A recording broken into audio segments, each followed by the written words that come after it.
If you got to walk a mile to get rid of it, you do.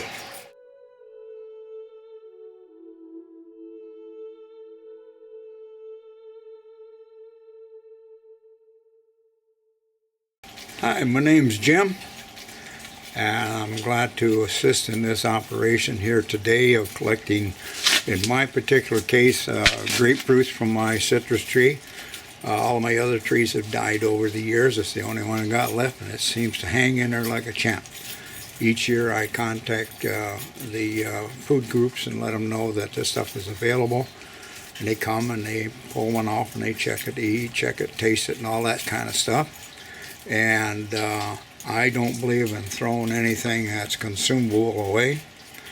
Born during the depressions of the 30s on the shores of Lake Huron in the state of Michigan. And any of those that are out there watching or listening to this will understand food was a problem back in those days, but we were fortunate. We lived, like I say, on the shores of Lake Huron. We could fish, and we got to eat and hunt from animals and stuff, and we picked up wild fruits and everything, walnuts, beech nuts, and any type of food that was out there. We used to pick choke cherries, and we take them to the older folks, and they make jam out of those things, and wild grapes. We used to get those to the old farmers that made their own homemade wine, and made them happy, and we picked wild strawberries out in the woods and things of that type. But we were taught from the get-go, there is no way that you destroy any edible item, and you took care of it. We didn't have refrigerators back then. We were lucky if you had a basement or a root cellar where it was deep enough. That also assisted.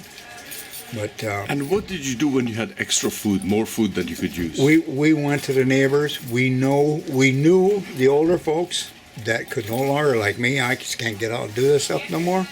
And we went there. Like the fish, we have what's called a smelt. Well, here we had trouble with the smelt, but in Michigan, we have them by the bushel axes.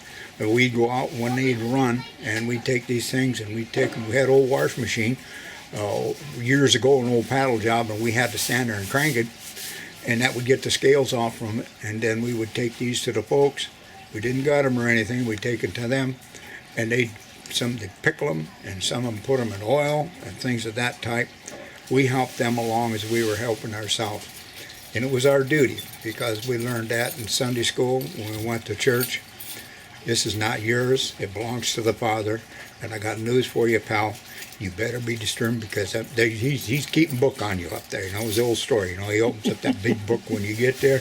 Well, did you take care of business? And you better be told, because he had the facts in front of you. So Great. That was a great point.